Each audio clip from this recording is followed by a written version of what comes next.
After the welcoming words and the speeches of the host, we will go into the discussions. We will do this through an online intervention with the Director of Policy Analysis and Strategies at the Agriculture General Directorate in the EU. She's going to address us via Zoom. Catherine Geslain-Lanéelle, for 6 months, she's been Director Strategy and Policy Analysis at DG Agri in the European Commission. She's an agriculture engineer. She has played very important roles at the Ministry of Agriculture in her country, in France. Between 2006 and 2013, she was Executive Director of ELSA. Since 2019, she's played different roles at the Agriculture Commission. She's Strategy Director of Policy Analysis. Can you hear us? Everything okay? Catherine? I hope you can hear me. Okay. Pues adelante. Okay, go ahead, please. So, good morning. Thank you very much, Elisa, for your kind introduction. Good morning, ladies and gentlemen. And thank you very much for inviting me to this conference. Thank you to the organizers for providing me with the opportunity to engage with you, though, of course, I would have preferred to be with you in Madrid, obviously. With my short introduction, I'd like to look with you at where we are, in a way taking stock of where we are when it comes to the implementation of the European Green Deal in the agri-food sector. So 3 years after the adoption by this Commission of the Farm to Fork strategy, where are we? I think it's important to recognize, or I can say that I hear sometimes, even often, that we are not moving ahead. Nothing has been met when it comes to the Farm to Fork strategy. It's very complicated and difficult. And obviously, the war in Ukraine has made the situation changing, and we haven't made progress. Well, you will not be surprised that I will say that we can recognize that much has been done. Not that everything has been achieved, but we've made significant progress, and I'd like to provide evidence of this. First of all, we all know that the new Common Agricultural Policy has been adopted, which is in line with the Green Deal. So this new Common Agricultural Policy has now, which we start to implement as of the 1st January 2023, so this year, is providing support to farmers, and in particular to farmers who are implementing practices, production methods that are more environmental and climate friendly. It is also a new CAP, which is taking into account the diversity of European agriculture. We know that there are many differences, though we have common objectives. Obviously, the diversity of agriculture has to be taken into account. And with this new approach, where we have CAP strategic plan, where member states are declining the objective and define the priority based on their SWOT analysis of the challenges that their agriculture is facing, is also an important element. And last but not least, this Common Agricultural Policy is more performance-based, which is going to be important also to be able to better evaluate the impact and the result of this policy. So we are focusing both at EU level and obviously at member states level on the implementation of this new CAP. And obviously, this is an important challenge that we have ahead of us.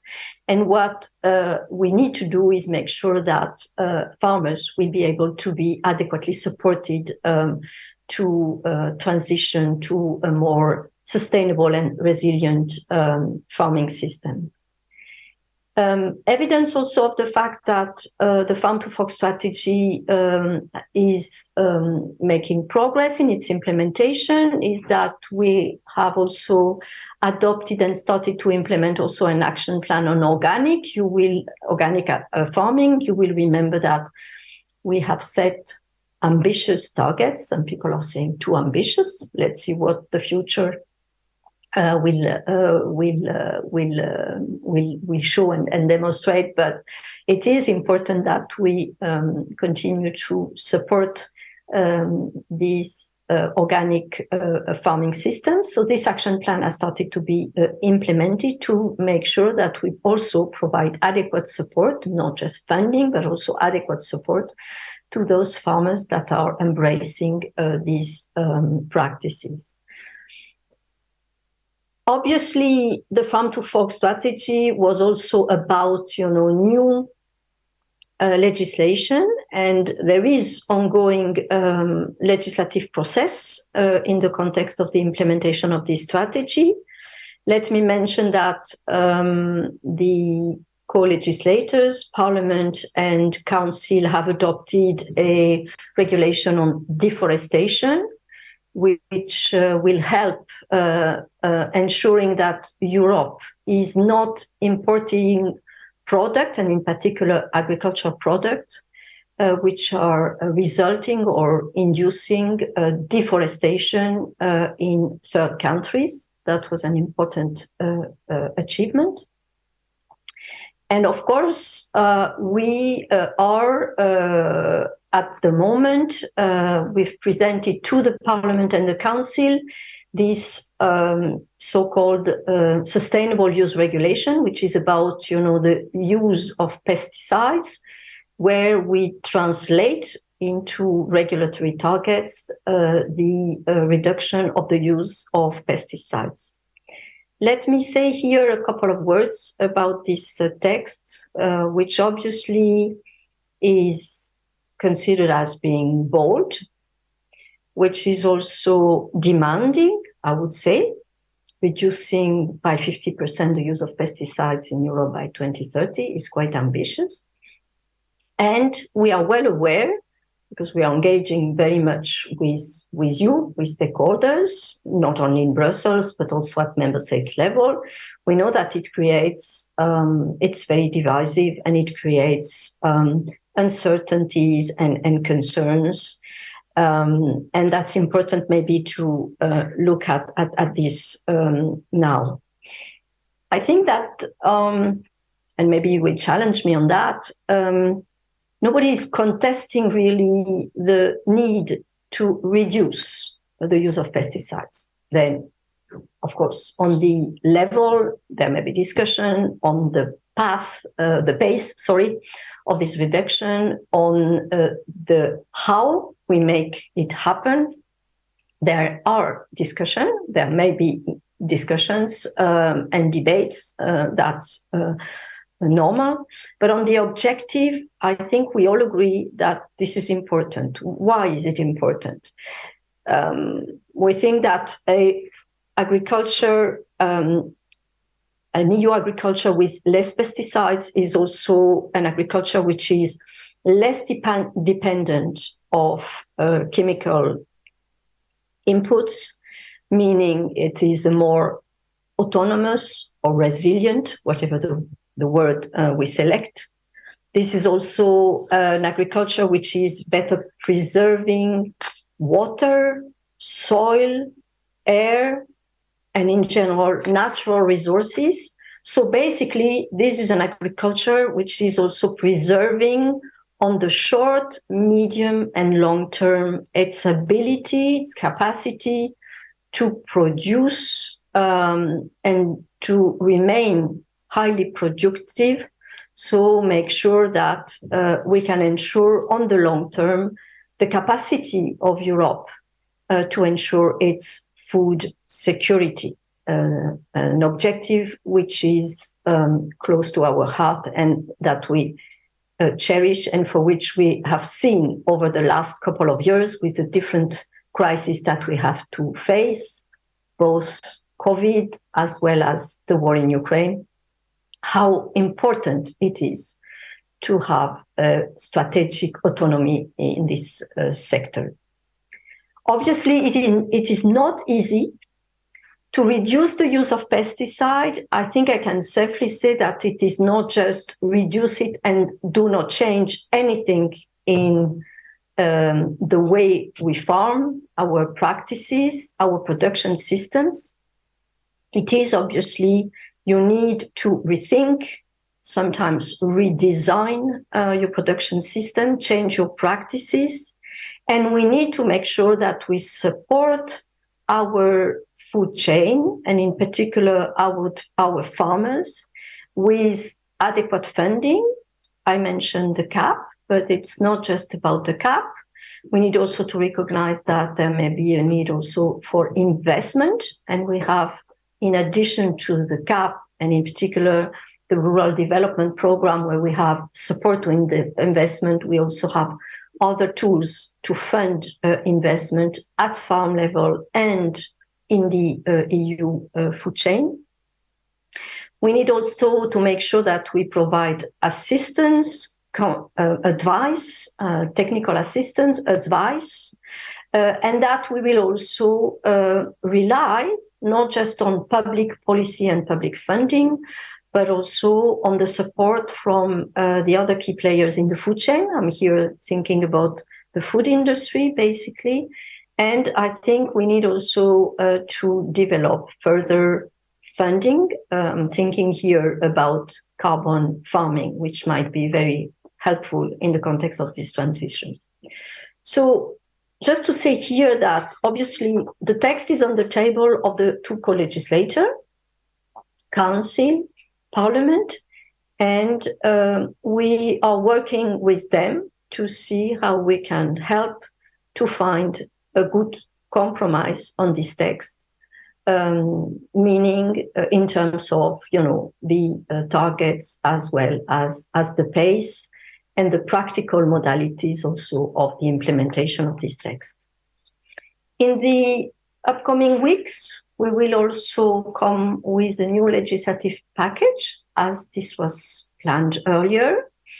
Early July, we intend, the College is expected to adopt a number of new legislation, which will be affecting, or maybe I can say also supporting, the agri-food sector.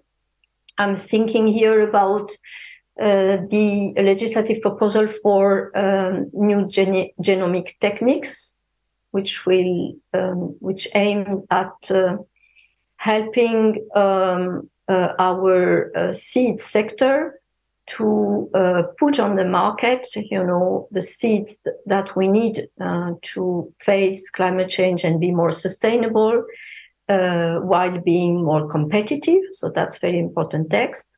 We'll have also the plant reproductive materials legislation in this package, food waste, and soil health law. I've heard that this was mentioned in the earlier introduction, so we're still working on how this could be helping also the farming sector. So let me just conclude saying that the Farm to Fork strategy is progressing, obviously, in terms of adopting the tools, the legislation, the policies that are supporting its target, its objective, which is to make our food systems more resilient and more sustainable. Obviously, it is important that we step up our effort to engage with you, with the stakeholders, because it's not just about adopting legislation. You are the one who will deliver the transition, the successful transition of this sector. So we need to make sure that we hear your concerns, that we provide you with adequate support, so that we can continue to have a highly productive agriculture in Europe, which is profitable as well as resilient and more sustainable.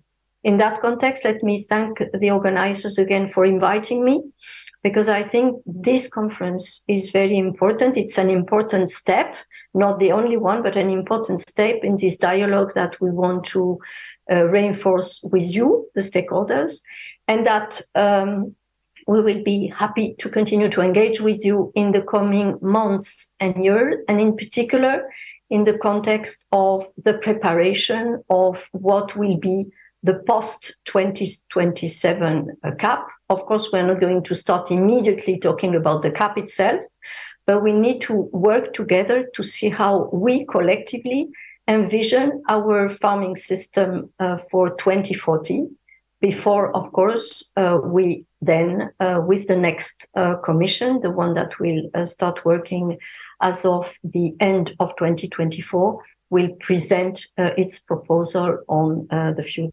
CAP. So again, thank you very much for inviting me, and happy to continue further discuss with you today and later on.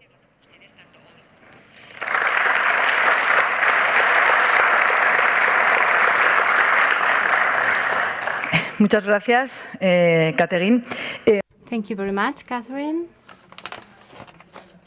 I guess there would be many questions today, but you know that we have a limited time, so I'm going to ask you 2 questions. So you have talked about many issues, la estrategia de la granja a la mesa, the new technical genomics. This is an important change. I understand that you are optimistic with the transition of the food systems, but they are not so optimistic from the agricultural sector. So how we can give them that optimistic vision for the farmers? I think there are good reasons to be optimistic. Let me mention a couple of these reasons. First of all, the fact that we have solutions. We may not have all solutions, but we have solutions. And maybe here, just to say that, why am I saying that? It is because knowing this sector and having worked in this sector and with farmers for a couple of years, I could even say a couple of decades, I can see that already agriculture has changed. The EU agriculture has changed over the last decades, and that the transition has started. So if you look at, how our farmers have already adapted their practices, their production systems, to both, of course, produce, but also make sure that they are connected with the demand, so the expectation of consumers. There are many good examples, and we could even say that already millions of farmers in the EU are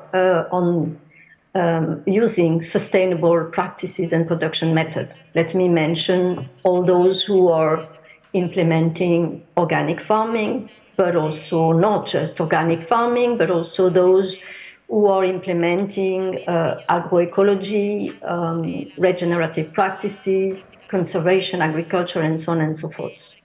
So these farmers are already showcasing that it is possible to be profitable and to be sustainable. It's not one against the others. Of course, if we don't want to be complacent, we need also to recognize that this is quite a a deep change, and that you don't change from overnight your system without making sure that it continues to deliver, in particular, that it continues to deliver production, high level of productivity, as well as profitability.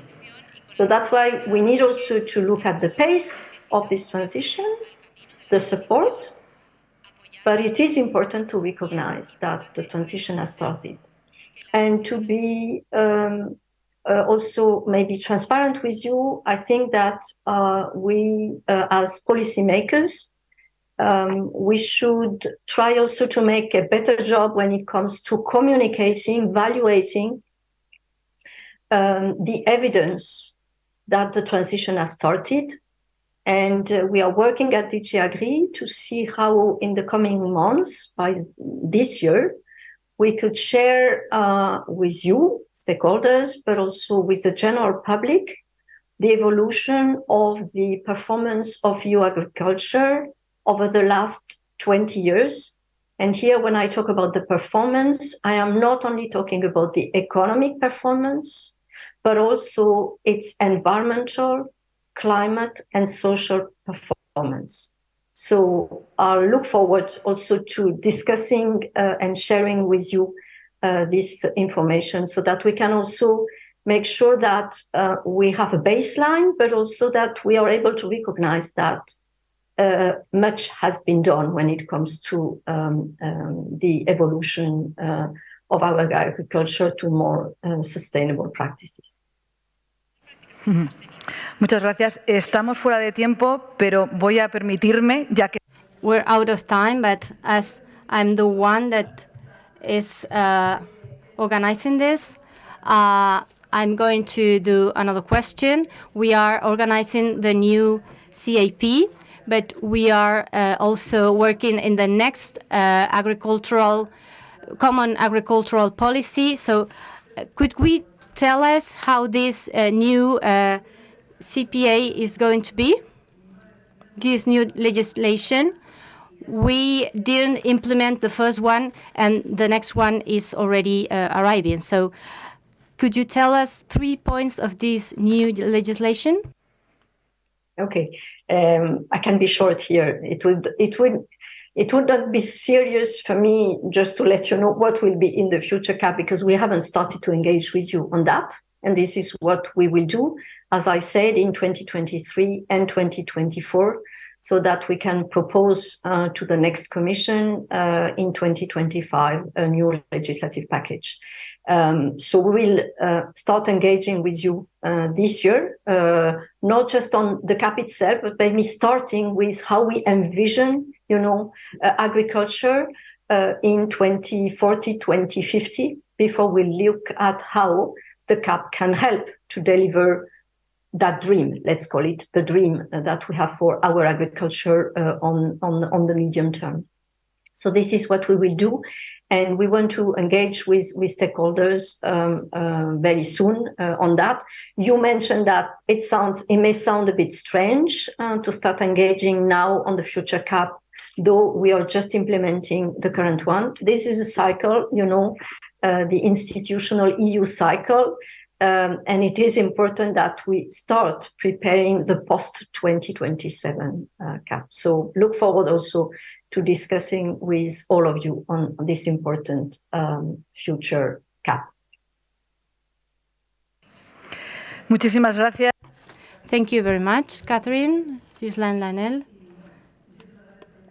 And thank you for assisting to this forum for the future of agriculture. So we thank you all.